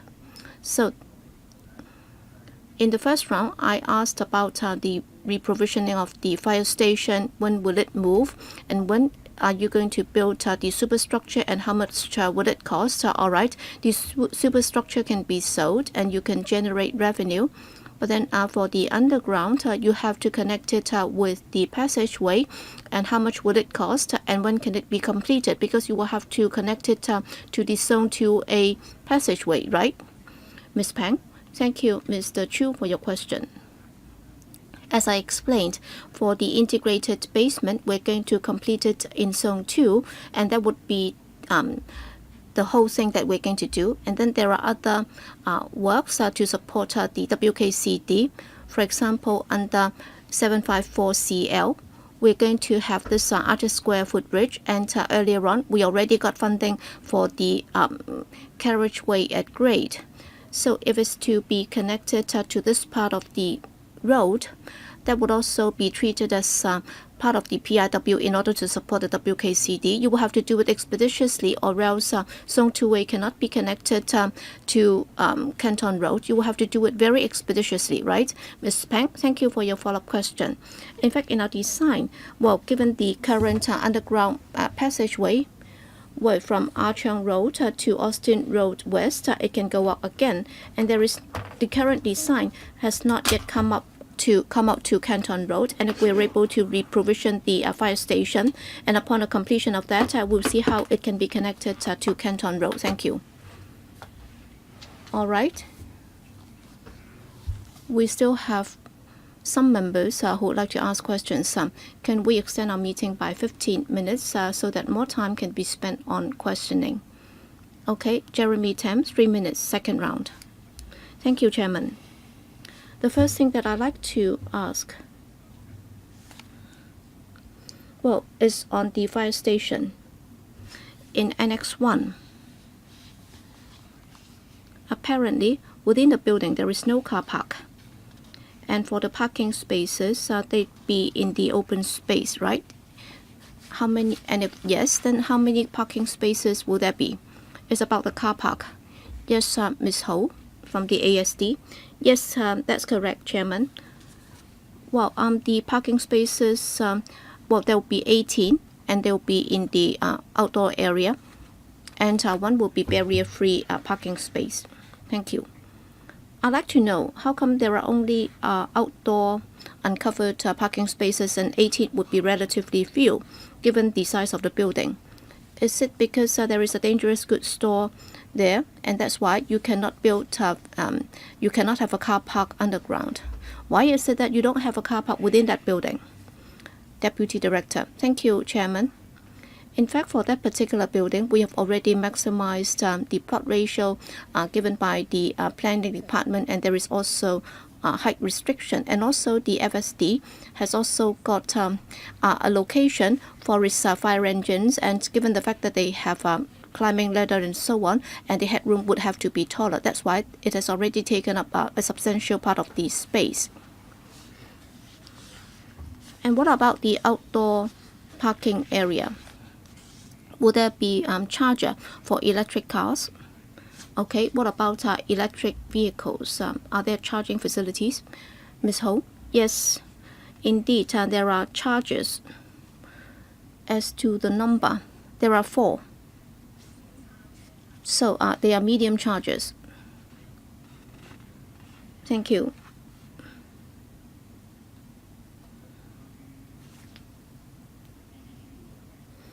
What about the BBQ area? Apparently, it's going to be reprovisioned within the same building. On which floor? For the barbecue area. Ms. Ho. Thank you, Chairman. For the barbecue area, well, we'll be able to make use of the rooftop. So there is a green rooftop, and there will be a barbecue area, and there will be some children's play area or facilities. All right, point taken. I'd just like to know, for the barbecue area's utilization, I'm sure it's going to be high compared to the existing location at Kowloon Bay. Given the number of stoves that can be accommodated, would it be the same, or would there be an increase? Ms. Ho? FSD.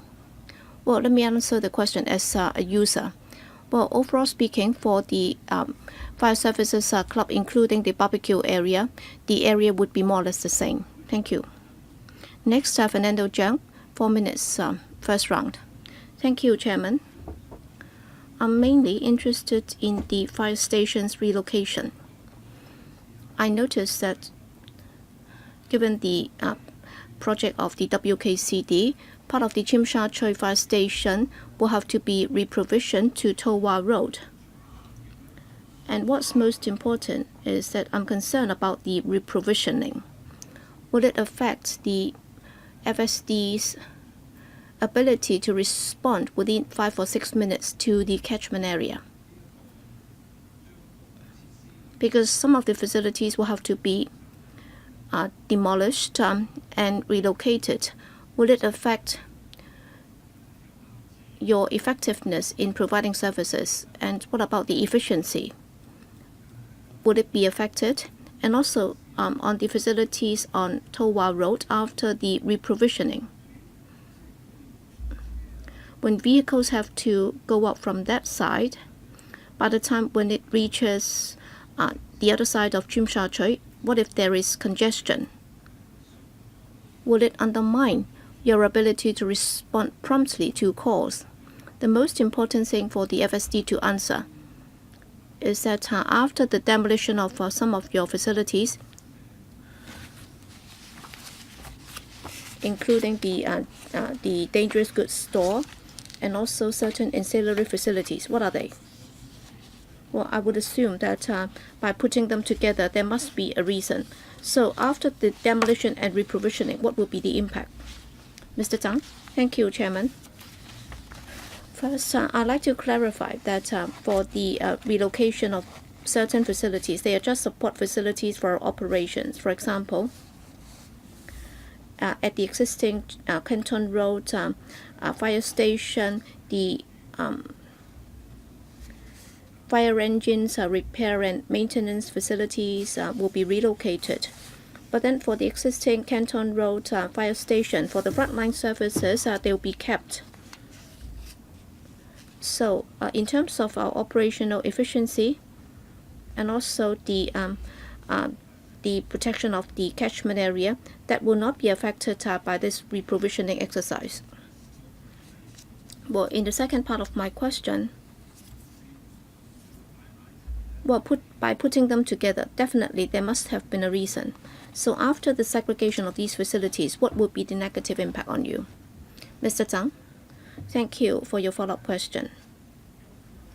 Well, the Tsim Tsui fire station was built and completed in the 60s. So the choice of location was very limited. So different FSD units were there, including some frontline fire engines, and also for the backup facilities and support services, and also our office was located at the Canton Road site right now. And then with the reprovisioning plan, some of the support facilities would be relocated to Towa Road. That would not affect to our rescue operations at the front line. Thank you. Okay, because originally those facilities need not be put together in the same place, right? And because of the WKCD's development need, you're just separating them again. Is that right? Mr. Tsang, well, you can put it this way. That is to have them separated. We have already chosen different functions which have no direct impact on the frontline operations, so they will be relocated to Towa Road in stages. Okay. Are there any frontline services at Towa Road? No, none. So basically, they are just supporting operational facilities. Yes, Mr. Aulok Kim, 4 minutes, first round. Chairman, I think that you're putting three things together and you're bundling them in one under one item is not desirable because the nature is very different. For the relocation of the Tsui Fire Station and also the rest would be PIW for the WKCD and also the integrated basement for the WKCD, and you are bundling them together. I think they are not really related to one another. But then I think that even for the Tsui Fire Station, quite a number of members were concerned whether or not you're able to meet your target response time of 6 minutes, because you said that they are not emergency facilities and therefore you think you would still be able to achieve that target. But then, as some firemen told me, well, for the existing site, well, at the junction of Tsui and Jordan Road, it's very difficult to have a good replacement site. So is it just that you're trying to identify a site for the reprovisioning? Can you separate it into two fire stations so that your service within Tsui and Jordan will become more effective? So you talk about the response time of 6 minutes arriving at the scene. That's the frontline facilities, and those will not be relocated in this exercise. But then for frontline services, can they be separated into two locations? Mr. Zhang? Thank you, Chairman. Right now, you're talking about the entire Tsui Fire Station for the relocation plan. It depends on whether or not we can identify a suitable site. And we identify a site for the fire station in order to serve the same catchment area. We are still working on that. As to the relocation plan, well, for the relocation to Towa Road, those facilities to be relocated and reprovisioned, as I said, they are not frontline services at all. In other words, for the fire extinguishing and rescue operation, they will still be located at the old location. And for the entire reprovisioning exercise, we're working closely with the relevant stakeholders in identifying a suitable site. And if they're able to meet our operational needs, then we'll be more than happy to work with the WKCD's overall development plan.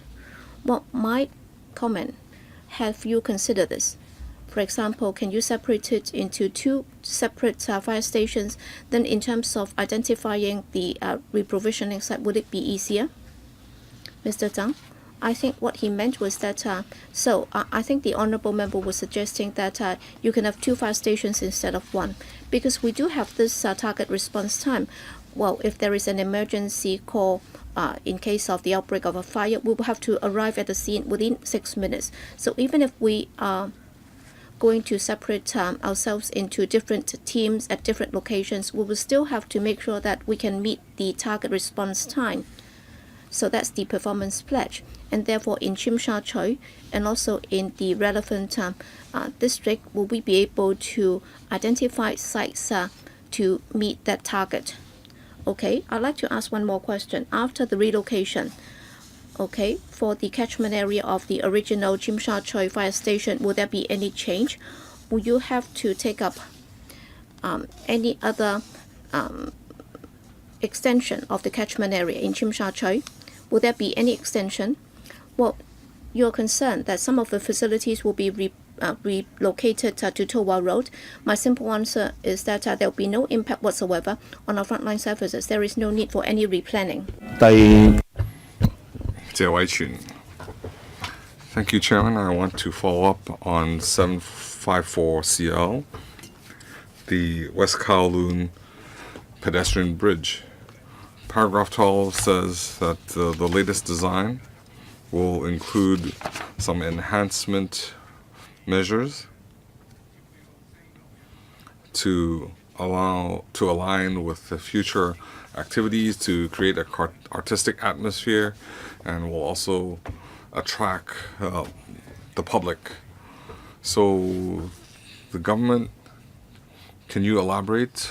What will you do so that the public and tourists can experience this artistic atmosphere? The paper also mentions the bridge will be handed over to West Kowloon for construction. I support that because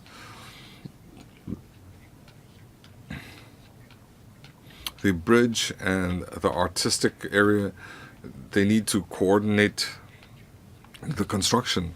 So is there any relevant adjustment to the artistic area?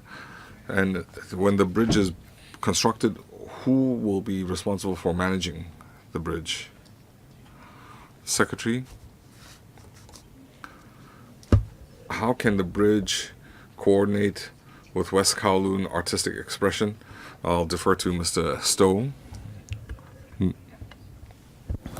Thank you. I think it's important to emphasise that this bridge, this footbridge, is a major gateway to our whole development. It would be very difficult to open up the M+ museum, for example, without the footbridge. It's going to be major patronage. It leads into Artist Square. We also have the Lyric Theatre in Artist Square, and we also have 3 commercial blocks. So it will be a very busy area. As far as some of the artistic atmospheres, I mean, absolutely we support that. We want to do something with lighting or graphics, maybe some planting that the public can experience when they're walking across the bridge, because the design that we have for the Artist Square is attractive, and we want that to flow from Artist Square through to the footbridge. So certainly it's something that we do support doing. 呢隻可唔可以答埋將來邊個管理？管理嗰度。Could they also answer who will be responsible for management? Thank you, Chairman. Thank you. The daily management, such as cleaning or electricity, will be borne by the government. But the West Kowloon Authority will also have art installations in the area. So we have done some coordination with West Kowloon. For example, some installations, we can hang some installations, or if we maintain the installations that will be done by the West Kowloon district. I want to follow up on 763 CL, the basement. Just now, Ms. Pang had answered and delegating to West Kowloon is reasonable, but how do we ensure West Kowloon can live up to expectations? And for example, in MTR projects, we've run into big problems.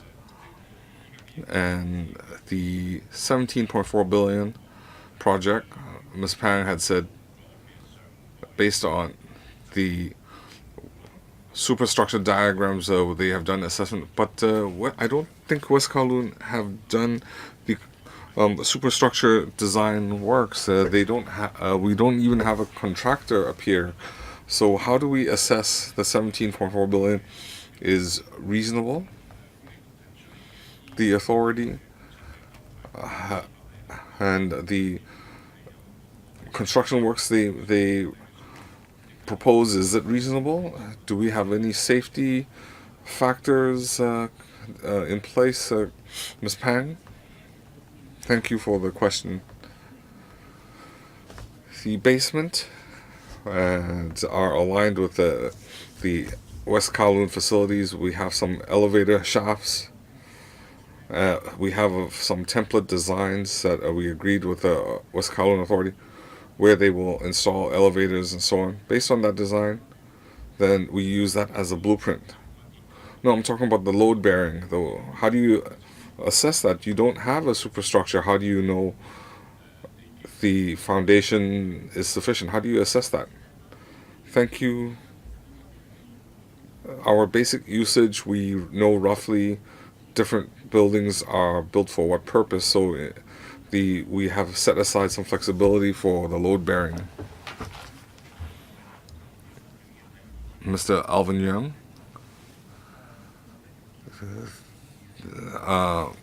Annex 2, paragraph 20,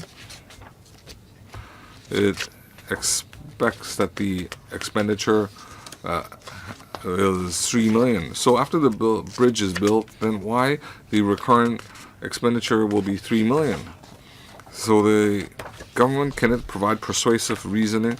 Now, I might be not that knowledgeable. Do other bridges require several million expenditure per year? Thank you for the question. Now, basically, the bridge has electrical, mechanical facilities. It has escalators, elevators, lighting. We also have to maintain plants. So this, we need a sum of money for recurrent expenditure. Every bridge will have this type of expenditure.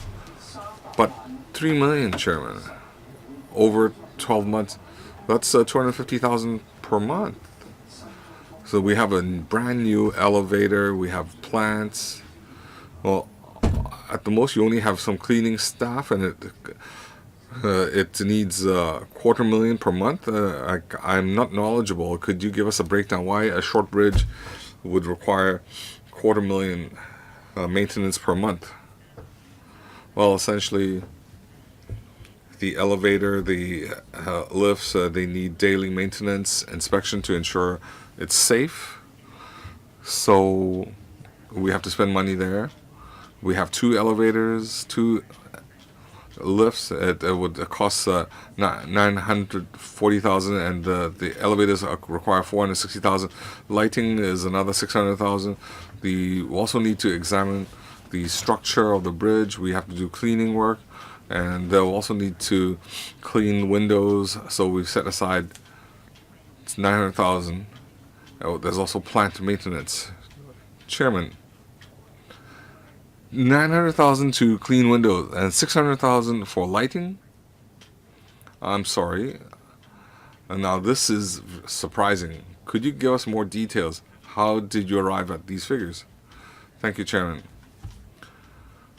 We have some estimates from the maintenance departments. It's not just this bridge that uses this reference figure.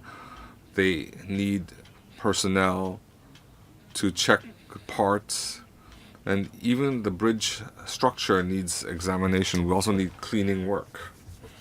Well, we don't have a lot of time. I asked for a breakdown of the 3 million. And secondly, if we have a brand new elevator in the first year, in the 10th year, and the 20th year, will incur different maintenance costs here. You could respond in writing. Dr. Gokake. The more we ask, the more chilling it is. You can see the government's super extravagant practice. 3 million for maintenance for a bridge, but that is small change. The most ridiculous is the super basement, some 20 billion. So Chairman, the funding applications are ridiculous. They only submit 2 pieces of paper. I want a breakdown, and you should not just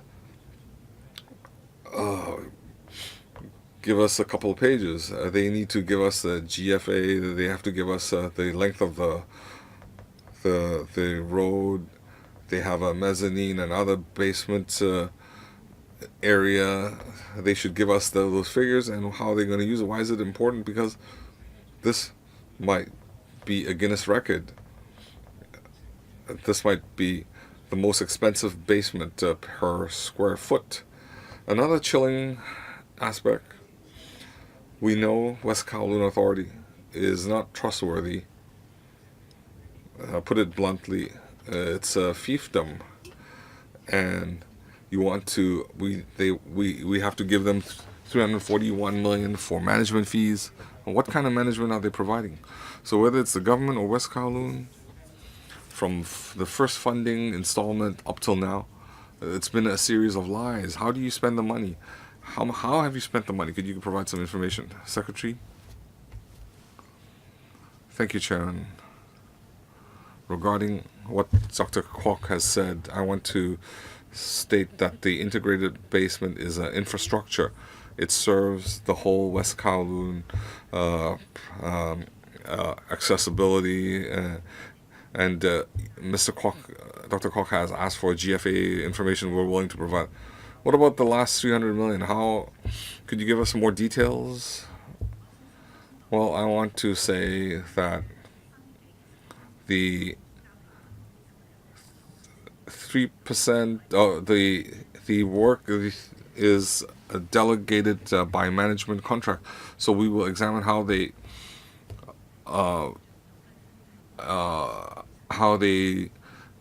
draft the tender contract, and we are also paying by installment. Well, time's up. I can only have Mr. Aulok Kim ask his question and conclude. I'm concerned about details such as paragraph G. You say that Canton Road, there are some demolition works, but the demolition works require 30 million. So why do we need to spend that money? And I see in Annex 1, paragraph 21, it will generate 21,000 metric tons of construction waste. If we look at the CEDD, their tender documents, the construction waste being used as reclamation, and in recent years, clause 6.9, where they allow inert material to be used as reclamation material. In 6.05, it defines inert material as cement, tar, and other material generated in demolition, but it has to be compressed, and the material cannot undergo change in size and dimensions if it's to be used as reclamation material. So your 20,000 tons of construction waste, how does it comply with CEDD's requirement? ASD? Ms. Ho, thank you for the question. Regarding the demolition works on Canton Road, they are not demolishing the whole building.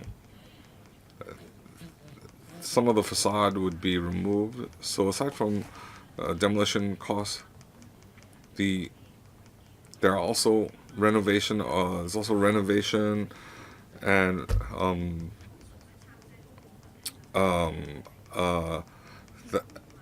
it would cost some 3.7 million, and there's also other works. The fire station also has an oil tank. There needs to be some cleaning work. So the 31 million is not just limited to demolition. We also need to pave some of the road and hand it over to West Kowloon for their facilities.